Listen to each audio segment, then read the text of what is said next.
Hello বন্ধুরা, চলে আসছি শুভ দুপুরবেলা। দেখুন আজকের মেনুতে কি আছে। সাদা ভাত, সঙ্গে লেবু, ডাল, ডিমের অমলেট দিয়ে তরকারি, চিংড়ি মাছ দিয়ে কাঁঠালের ইঁচড়। এটা ঝোল একটু করা হয় নাই, কারণ 2-3 ভাগ আছে বলে একটু ঝোল কম রাখলাম।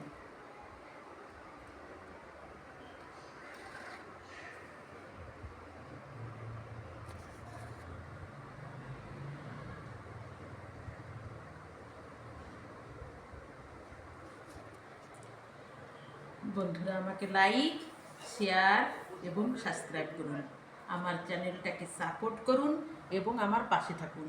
ভালো থাকুন, সুস্থ থাকুন।